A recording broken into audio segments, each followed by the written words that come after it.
ഈ മദ്യപാനികളുടെ ക്യാമ്പിൽ ഒരു ശുശ്രൂഷയുണ്ട്. അതിൻ്റെ പേരാണ് മരണ ശുശ്രൂഷ എന്ന്. അപ്പോൾ ശുശ്രൂഷ എന്ന് പറഞ്ഞാൽ ഈ മദ്യപാനികളെ ഇങ്ങനെ ഞാനിങ്ങനെ ആരാധനയ്ക്ക് ഇങ്ങനെ അവരെ ഒരുക്കി അവസാനം ഇങ്ങനെ അവരെങ്ങനെ കാമഴ്ത്തി കിടത്തും പള്ളിയകത്ത്. എന്നിട്ട് ഇവരുടെ മരണം ഞാൻ അഭിനയിക്കണം. മരണം അഭിനയിക്കും. ഇവർ അറ്റാക്ക് വന്ന് മരിക്കുന്നു, ശവസംസ്കാരം അങ്ങനെ ഇങ്ങനെ അഭിനയിക്കും. അങ്ങനെ വീട്ടിൽ നിന്ന് ശവസംസ്കാര യാത്ര ആരംഭിക്കുമ്പോൾ പാട്ടുകാരൻ പാടും വിടവാങ്ങുന്നേ. അപ്പോഴേക്കും തുടങ്ങിയിട്ടുണ്ടാവും അവിടെ എന്തിന്. പിന്നെ ഞാൻ അങ്ങോട്ട് ഭാര്യയാകും, അമ്മയാകും, അപ്പനാകും, മക്കളാകും, സഹോദരങ്ങളാകും. എല്ലാവരും കരച്ചിലും ഞാൻ കരയും, മൈക്കിലൂടെ കരയും. ഇനി വീട്ടിൽ നിന്ന് എടുക്കണം, അപ്പോൾ പറയണ കൊണ്ടുപോകല്ലേ, ഒന്നുകൂടി കാണണ്ടേ, കണ്ടു കൊതി മാറണം, അങ്ങനെയൊക്കെ ഞാൻ അഭിനയിച്ച് കരയും കേട്ടോ. അത് കഴിഞ്ഞ് വീട്ടിൽ നിന്ന് എടുക്കുമ്പോൾ ഈ വിടവാങ്ങുന്ന പാടുമ്പോൾ ശുശ്രൂഷികൾ സിസ്റ്റർമാരിക്കുന്നുണ്ട്. അവർ മണിയടിക്കും, മറ്റേ ചെറിയ മണി ണയോ അടിക്കും. എന്നിട്ട് ചന്ദനത്തിരി കത്തിക്കും. എല്ലാം കഴിയുമ്പോൾ പിറ്റേസ് ഈ വാലുവേഷനിൽ പറയേ, അച്ഛാ ഇന്നലത്തെ ശുശ്രൂഷ നല്ല ശുശ്രൂഷയായിരുന്നു അച്ഛാ, ശരിക്കും അങ്ങോട്ട് പേടിച്ചു പോയി അച്ഛാ. 2 കാര്യം വേണമെങ്കിൽ ഒഴിവാക്കാമെന്ന്. ഏതൊക്കെയാ? മണിയടി ചന്ദനത്തിരി വേണ്ടാന്ന്.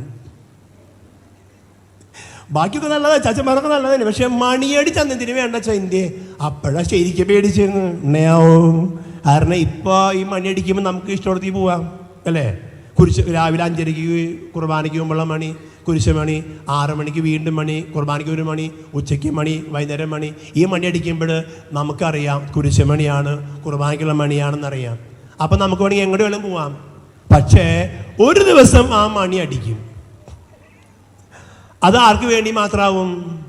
ഇന്ന വീട്ടിലെ ഇന്ന ആൾ മരിച്ചു, മൃതദേഹം പള്ളിക്കെത്താറായി. അപ്പോൾ ആർക്കറിയില്ല ഇത് കുർബാനയ്ക്കുള്ള മണിയല്ല, ഇത് കുരിശുമണിയല്ല. ഒരു ദിവസം എനിക്ക് നിങ്ങൾക്ക് വേണ്ടി ആ മണി അടിക്കും, ഉറപ്പായിട്ടടിക്കും. ബാക്കി അപ്പോൾ ഒരു പറയാം, അച്ഛാ ചന്ദനത്തിരിയും വേണ്ട മണിയടിയും വേണ്ടെന്ന്. അത് കേട്ടപ്പോഴാണ് കൂടുതൽ പേടിയായെന്ന്. ഞാൻ സെമിത്തേരി പോകുമ്പോഴൊക്കെ ഞാനിങ്ങനെ എപ്പോഴും കാണുന്നത് എന്തെന്നറിയോ, സെമിത്തേരിയിൽ ഒരു കപ്പേളിയുണ്ട്.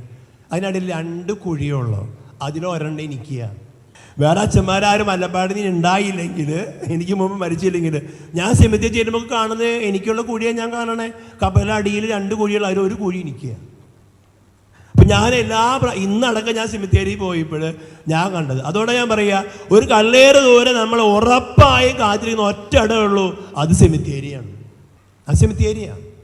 അതുകൊണ്ട് സെമിത്തേരിയെ നമുക്ക് ഭയക്കേണ്ട കാര്യമില്ല. അച്ഛ അത് പറയാ അച്ഛ, സെമിത്തേരിക്ക് പോയാൽ ആരുണ്ടാവും അവിടെ? പ്രേതം ഉണ്ടാവും. ഒരിക്കൽ 2 ചെറുപ്പക്കാർ തമ്മിൽ ബെറ്റ് വെച്ചേ. ബെറ്റ് ഇങ്ങനെയാണ്, 1000 രൂപയ്ക്ക് ബെറ്റ് ഇതാണ്, രാത്രി 12 മണിക്ക് ഞാൻ പറയണ കല്ലറയുടെ മുകളിൽ നീ കൊണ്ട് റോസാപ്പൂ വയ്ക്കണം. ഇതാണ് ബെറ്റ്. പറഞ്ഞു ഞാൻ വെക്കാന്ന് പറഞ്ഞു. അങ്ങനെ പറഞ്ഞ ദിവസം രാത്രി 12 മണിക്ക് കൂട്ടുകാരൻ ബെറ്റ് വെച്ച അതേ കല്ലറയിൽ അവനൊരു പൂ കൊണ്ട് വെച്ച് തിരിച്ചു വന്നു. മറ്റും ചോദിച്ചോടാ ഇതിങ്ങനെ ധൈര്യം കിട്ടിയേ? അയ്യോ പറയാ, നീ എൻ്റെ പിന്നാലുണ്ടാവുമെന്ന് എനിക്കറിയാം. നീ എൻ്റെ പിന്നാലുണ്ടാവുമെന്ന് എനിക്കറിയാം, അതുകൊണ്ട് എനിക്ക് പേടി. തനിച്ച് പോകാനേ പേടിയുള്ളൂ, അവിടേക്ക് ഒറ്റയ്ക്ക് പോകാനേ പേടി. 2 പേരിന് പോകാൻ പേടിയില്ലല്ലോ. അപ്പോൾ പറയാണ് നീ എൻ്റെ പിന്നാലുണ്ടാവുമെന്ന് എനിക്കറിയാമെന്ന് പറയാ. അപ്പോൾ സെമിത്തേരിയിലേക്ക് പോകുന്ന പേടിയായിരുന്നറിയോ? മരിച്ചു കഴിഞ്ഞാൽ പിന്നെ എന്താ? പ്രേതം അല്ലേ? നമുക്ക് പേടിയാണ്. മരിച്ചു കഴിഞ്ഞാൽ പിന്നെ എത്ര നല്ലതാണെങ്കിലും അല്ലേ. കത്തോലിക്ക സഭയിൽ ഒരുപാട് കാര്യം നടക്കാറുണ്ട് അല്ലേ. കറക്റ്റ് സമയത്ത് നടക്കുന്ന ഒറ്റ കാര്യമുള്ളൂ, അതെന്തുറ്റാ? ശവസംസ്കാരം. എത്ര കറക്റ്റ് സമയത്ത്, വേറെ ഏത് പരിപാടി സമയത്ത് ആരംഭിച്ചാലും കൃത്യമായ സമയത്ത് നടക്കുന്ന ഒരൊറ്റ പരിപാടിയുള്ളൂ, അത് ശവസംസ്കാരമാണ്. അതെങ്ങനെ പോയാലും നേരം വൈകില്ല, സമയത്ത് തന്നെ. അത് സമയമാകുമ്പോൾ അങ്ങനെ നോക്കി തുടങ്ങും, അച്ഛൻ വന്നില്ലേ എന്ന്. വേറൊരു പരിപാടിക്കും അച്ഛൻ നേരത്തെ വന്നേന്ന് ചോദിക്കും. ഇതിന് മാത്രം നമുക്ക് ഭയങ്കര ടെൻഷനാണ്, അച്ഛൻ വരില്ലേ ഇനി. അപ്പോൾ നമുക്കറിയാം സമയത്ത് നടക്കുന്ന ഒറ്റ കാര്യം അത് ശവസംസ്കാരമാണ്. അപ്പം അതുകൊണ്ട് നമ്മുടെ ജീവിതത്തിൽ ഈ മരണത്തെ നമ്മൾ ആരും പേടിക്കേണ്ട കാര്യമില്ല. കാരണം അറിയോ, ഉറപ്പുള്ളതിൻ്റെ പേടിക്കേണ്ട കാര്യമില്ല. ചില മനുഷ്യർ പറയാറുണ്ടേ, അച്ഛാ എല്ലാം ഒരുങ്ങി ഇനി പോവാനൊരു പേടിയില്ലാന്ന്. മരിക്കാൻ പേടിയില്ല എന്ന് പറയുന്ന ഒരാളെയും പിന്നെ കാണാൻ ആഗ്രഹിക്കരുത്. ചിലർ പറയേ ഒരു പേടിയില്ല അച്ഛാ, ഈ മരിക്കാൻ പേടിയില്ല എന്ന് പറയുന്നവനായിരിക്കും ഏറ്റവും ഭീകരമായ മരണത്തെ അഭിമുഖീകരിക്കുക. ചിലർ പറയും, വലിയ വായിക്ക് പറയും, ഒരു പേടിയില്ല അച്ഛോ, ഞങ്ങളെ വിളിച്ചാൽ മതി. ഒരു അപ്പാപ്പനമ്മാമ്മയും 2 പേരും വയ്യാണ്ട് കിടക്ക. ഒരാളൊരു മുറിയിൽ അപ്പാപ്പൻ, മറ്റൊരു അമ്മാമ്മ പറയാ, ദൈവമേ നീ എന്താ വിളിക്കാത്ത, ദേ എന്തിനെ ഇങ്ങനെ ഇട്ടേക്കണേ, നിനക്ക് വിളിച്ചൂടെ? അങ്ങനെ അമ്മാമ്മ എല്ലാ ദിവസവും പ്രാർത്ഥിക്കുക. ഒരു ദിവസം തമ്പുരാൻ കർത്താവ് ജീവന്റെ പുസ്തകം മറച്ചു നോക്കിയപ്പോൾ അമ്മാമ്മയുടെ പേര് കണ്ടു. അപ്പം അമ്മാമ്മനെ വിളിക്കാൻ വേണ്ടി മരണത്തെ വിട്ടു. അങ്ങനെ മരണം അമ്മാമ്മയുടെ അടുത്ത് വരിക കേട്ടാ. അപ്പം അമ്മ പറയാ, എന്നിട്ട് ഇങ്ങോട്ട് വരണേ, അപ്പുറത്തെ അപ്പാപ്പണ്ട് അങ്ങോട്ട് നോക്കണം പറഞ്ഞു. നമ്മൾ പറയേ മരിക്കാൻ പേടിയില്ല അച്ഛാ. പ്രിയപ്പെട്ടവരെ, ഇത് വരുമ്പോൾ കാണാം, ഇത് വരുമ്പോൾ കാണാം. ഇതിൻ്റെ ഭീകരത വളരെ ഭീകരമാണ്. അപ്പം അതുകൊണ്ട് മരണത്തെ പേടിക്കേണ്ട കാര്യമില്ല. ഇനി ആകെ പ്രശ്നത്തെ എപ്പോഴാണ് വരിക എന്ന് മാത്രമേ സംശയമുള്ളൂ. അത് മാത്രമേ സംശയമുള്ളൂ. അപ്പോൾ അതാണ് തമ്പുരാൻ പറയുക, ജാഗ്രതയോടുകൂടെ നമ്മളായിരിക്കാൻ പറയാൻ. അതുകൊണ്ടാണ് അപ്പം നമ്മുടെ എല്ലാവരും വിശ്വസിക്കുന്നത് ദൈവം നമ്മളെ ആരെയും ശിക്ഷിക്കില്ല എന്ന് തന്നെയാണ്. ദൈവം ശിക്ഷിക്കില്ല എന്ന് തന്നെയാണ് നമ്മൾ എല്ലാവരും വിശ്വസിക്കുക. കാരണം ദൈവം ആഗ്രഹിക്കുന്നില്ല നമ്മൾ ആരും നശിക്കാനായിട്ട്. അവസാന നിമിഷം വരെയും തമ്പുരാൻ നമുക്ക് വേണ്ടി കാത്തിരിക്കും. അതുകൊണ്ടല്ലേ കുരിശിൻ്റെ വരദിവസം കിടന്ന് കള്ളം പറഞ്ഞപ്പോൾ ഈശോ പറഞ്ഞത്, നീ ഇന്ന് എന്നോട് കൂടെ പരദീസയിലായിരിക്കുന്നു. ഞാൻ അച്ഛനായത് 2000-ലാണ്. ഞാനൊരു കുറച്ച് വയ്യാണ്ട് ഞാൻ വടക്കാഞ്ചേരി ഫൊറോന പള്ളിയിൽ താമസിച്ചു 2 മാസം. എനിക്ക് വയ്യാണ്ട് താമസിച്ചാണ്, നടുവേദനയൊക്കെ ആയിട്ട് 2000 ജൂൺ മാസത്തിൽ അവിടെ താമസിക്കുക. അപ്പം അവിടുത്തെ വികാരിയച്ഛൻ എൻ്റെ പെങ്ങളുടെ ഒരു ബന്ധുവാണ്, കൊച്ചച്ഛൻ എൻ്റെ മേമയുടെ മോനാണ്. അതുകൊണ്ട് അവിടെ താമസിച്ച്. അപ്പം ഞാൻ വടക്കാഞ്ചേരി ചെന്നപ്പോൾ കൊച്ചച്ഛൻ വീട്ടിലേക്ക് പോകുന്നു കുറച്ച് ദിവസത്തേക്ക്. ഞാൻ ചെന്ന് 3-ാം ദിവസം വികാരിച്ചൻ പറഞ്ഞേ, പോളിച്ച ഞാനൊന്ന് വീട്ടിൽ പോവാന്ന് പറഞ്ഞു. ശരി എന്ന് പറഞ്ഞു. പോവാന്നിട്ട് വികാരിച്ചൻ പറയണേ, പോളിച്ച ഇത് റോഡ് സൈഡിലെ പള്ളിയാട്ടാ, രാത്രിയിൽ ആരെങ്കിലൊക്കെ വന്ന് വാതിലും മുട്ടും, തുറക്കരുന്ന് പറഞ്ഞു. ഞാൻ ഇല്ലയെന്ന് പറഞ്ഞു. അച്ഛൻ പോയി.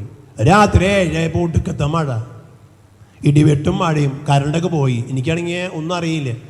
ഞാൻ 7-8 മണിയായപ്പോൾ ചോറ കൊണ്ട് നേരത്തെ കിടന്നുറങ്ങി. 11 ഇപ്പോൾ അച്ഛൻ പറഞ്ഞ പോലെ തുടങ്ങി വാതിലും മുട്ടൽ. ധൈര്യം കൊണ്ട് ഞാൻ മിണ്ടിയില്ല. കുറച്ച് കഴിയുമ്പോഴേ മുട്ടുന്നതിൻ്റെ എണ്ണം കൂടി, ശബ്ദം കൂടി. അപ്പം ഈ പേടിയായി. ദൈവമേ, ഇത് അച്ഛൻ പറഞ്ഞ പോലെ തന്നെയാണ്. ഞാൻ ആരാന്ന് ചോദിച്ചു. ഉടനെ മറുപടി കിട്ടി, അച്ഛാ ഞാനാ കപ്പ്യാരാന്ന് പറഞ്ഞു. എനിക്ക് ആശ്വാസം, കപ്പ്യാരല്ലേ മുട്ടണേ. ഞാൻ എഴുന്നേറ്റ് ചെയ്തപ്പോൾ കപ്പ്യാരുണ്ട്, ഒരു ചെറുപ്പക്കാരനുണ്ട്. കപ്പ്യാർ പറഞ്ഞു, അച്ഛാ ഇവൻ്റെ അപ്പനെ ഇവിടെ ഡിവൈൻ ഹോസ്പിറ്റലുണ്ട് വടക്കാഞ്ചേരിയിൽ, ആളും മരിക്കാൻ കിടക്കണം അച്ഛാ. അപ്പം ആൾക്ക് രാത്രിയിൽ ഒന്ന് കുമ്പസാരിക്കണം, രോഗിലേപനം വേണമെന്ന് പറഞ്ഞു. ഞാൻ ചോദിച്ചു, കപ്പ്യാരോട്ടെ എങ്ങനെയാണ് പോവുക, വല്ല വണ്ടി കിട്ടുമോ? കപ്പ്യാരുടെ പറഞ്ഞു, ഇല്ല അച്ഛാ വണ്ടി ഒന്നും കിട്ടില്ല, ചെയ്യുന്ന നേരത്തെ പറഞ്ഞു. രാത്രി 11 അവർ ഈ ഇടവക്കാരല്ല, അവർ വേറെ ഇടവക്കാരാ. പക്ഷേ ഓപ്പറേഷൻ മുടക്കാൻ നമുക്ക് അനുവാദം ഉണ്ടല്ലോ. ഞാൻ പറഞ്ഞു, കപ്പ്യാരേട്ടൻ ഞാൻ പള്ളിയിൽ ചെന്ന് ഈശോനൊക്കെ എടുത്ത് സുരക്ഷിതമായി കൊടയും ചൂടി പോവാണ്. അവിടെ എത്തിയപ്പോൾ ഇവൻ്റെ അപ്പൻ മരിക്കാൻ കിടക്കുക. 56 വയസ്സായിട്ടുള്ളൂ. 56 വയസ്സുകാരൻ മരിക്കാൻ കിടക്കുക. ഞാൻ ചെന്നു, ആദ്യം സംസാരിച്ചു. അത് കഴിഞ്ഞപ്പോൾ ഞാൻ കുമ്പസാരിപ്പിച്ചു. കുമ്പസാരിച്ച് കഴിഞ്ഞപ്പോൾ ഞാൻ രോഗിലേപനം കൊടുത്തു. രോഗിലേപനം കൊടുത്തു കഴിഞ്ഞ് കുർബാനയും കൊടുത്തു. എല്ലാം കഴിഞ്ഞപ്പോൾ മണി 2ആയി. ഇപ്പം ഈ മനുഷ്യൻ പറയണേ, അച്ഛാ ഇപ്പം കിട്ടിയ ദൈവാനുഭവം കുറേ കൂടി നാളെ മുമ്പ് അന്വേഷിച്ചെങ്കിൽ കുറച്ചുകൂടി നാളേക്ക് ജീവിക്കാമായിരുന്നു എന്ന് ഈ മനുഷ്യൻ പറയാം.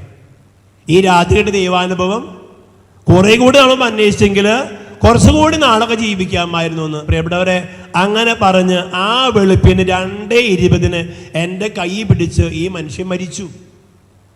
അച്ഛനായതിന് ഞാൻ ഇന്നും അന്നും ഒരുപോലെ അഭിമാനിക്കുന്നു. കാരണം ആ മനുഷ്യനെ പാപത്തിൽ മരിക്കാൻ ദൈവം സമ്മതിച്ചില്ല. അതാണ് ദൈവത്തിൻ്റെ കരുണ. ആ മനുഷ്യനെ പാപത്തിൽ മരിക്കാൻ ദൈവം സമ്മതിച്ചില്ല. എനിക്ക് നടുവേദനയാണ്, നടക്കാൻ എനിക്ക് വയ്യ. പക്ഷേ ആ രോഗിയുടെ അവസ്ഥ പറഞ്ഞപ്പോൾ എനിക്ക് മരണവേദന ഒന്നും ഇല്ലല്ലോ, അതുകൊണ്ട് ഞാൻ പോയതാ. അച്ഛനായതിൽ അന്നും ഇന്നും ഒരുപോലെ അഭിമാനിക്കുന്നു. ആ മനുഷ്യനെ പാപത്തിൽ മരിക്കാൻ ദൈവം അനുവദിച്ചില്ല. അതുകൊണ്ട് ഇന്ന് നമുക്ക് ഇങ്ങനെ ചിന്തിക്കാം. ജ്ഞാനത്തിൻ്റെ പുസ്തകത്തിൽ 1-ാം അധ്യായം 12-ാമത്തെ വചനം, ജീവിതത്തിലെ തെറ്റുകൾ കൊണ്ട് മരണത്തെ ക്ഷണിച്ചു വരുത്തരുത്, സ്വന്തം പ്രവൃത്തി കൊണ്ട് നാശത്തെയും. ഇത് നമ്മൾ ഈ ദിവസം ധ്യാനിക്കണം. മരിച്ചവരൊക്കെ കഴിഞ്ഞു, ഇനി നമ്മളാണ് ജീവിക്കുന്നത്. അതുകൊണ്ട് നമ്മുടെ ഇന്നത്തെ ജീവിതത്തിലേക്ക് വരുമ്പോൾ ഈ ജ്ഞാനം 1:12 പറയാണ്, ജീവിതത്തിലെ തെറ്റുകൾ കൊണ്ട് മരണത്തെ ക്ഷണിച്ചു വരുത്തരുത്. ഞാനിപ്പോൾ ഇങ്ങോട്ട് പോരുമ്പോഴേ കൊമ്പിടിയിൽ നിന്ന് ഞാൻ വളരെ സാവധാനം വരണേ. കൊമ്പിടിയിൽ നിന്ന് പിതാവിന് ഇവിടെ കഴിഞ്ഞ് ഇങ്ങനെ 3-ാമത്തെ വളവിലെത്തിയപ്പോൾ ഒരു പയ്യൻ സൈഡ് റോഡിൽ നിന്ന് കയറുന്നുണ്ട്. അവൻ എന്നെ മൈൻഡ് ചെയ്തില്ല. എൻ്റെ വണ്ടി വരുന്നുണ്ട്, കടക്കാനുള്ള ഗ്യാപ്പ് അവനില്ല. അവൻ എന്നെ മൈൻഡ് ചെയ്തില്ല. അവൻ നോക്കിയപ്പോൾ സാരില്ല, അവൻ്റെ വലിയ ബൈക്കാണ്. പക്ഷേ അപ്പുറത്തുനിന്ന് വന്ന വണ്ടിക്കാർ ഇവന് മൈൻഡ് ചെയ്തില്ല. ഈ സൈഡ് റോഡിൽ കടക്കാൻ അവന് ഗ്യാപ്പില്ല, സമയമില്ല അവന്. ഞാൻ സ്പീഡിൽ ഞാൻ പതുക്കെ വരണേ, അവൻ സമയമില്ല. പക്ഷെ അവൻ നോക്കിയപ്പോൾ അവൻ്റെ ബൈക്കിന് നല്ല വിലയുള്ള ബൈക്കല്ലേ, അപ്പം നോക്കിയപ്പോൾ അവൻ നോക്കിയപ്പോൾ ഈ വണ്ടിയൊക്കെ മൈൻഡ് ചെയ്താ എന്ന്. പക്ഷേ അപ്പുറത്ത് വന്ന വണ്ടിക്കാർ ഇവനെ മൈൻഡ് ചെയ്തില്ല. ബാക്കി ആലോചിച്ചാൽ മതി.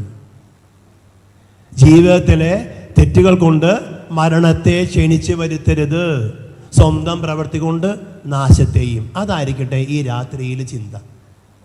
അതുകൊണ്ട് ആരും മരണത്തെക്കുറിച്ച് പേടിക്കുന്നു വേണ്ട. മരിച്ചുപോയവരൊക്കെ പല രീതിയിൽ മരിച്ചു. പക്ഷേ ജീവിച്ചിരിക്കുന്ന എൻ്റെ ഉത്തരവാദിത്വം എന്താണെന്നറിയോ?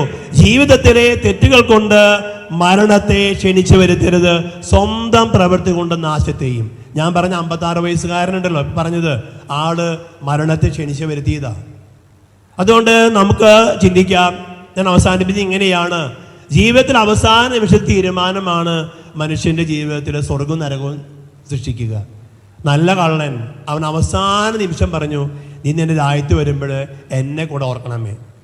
ഈശോ പറഞ്ഞു, നീ ഇപ്പോൾ മുതൽ എന്നോട് പർദീസയിലായിരിക്കും. അതുകൊണ്ട് അന്ത്യവിധി എന്ന് പറയുമ്പോൾ ഞങ്ങൾ ചെയ്തു പോയ നന്മകളും തിന്മകളും എടുത്തിട്ട് തൂക്കം നോക്കുമ്പോൾ ഏതിനാണ് തൂക്കം കൂടുതൽ?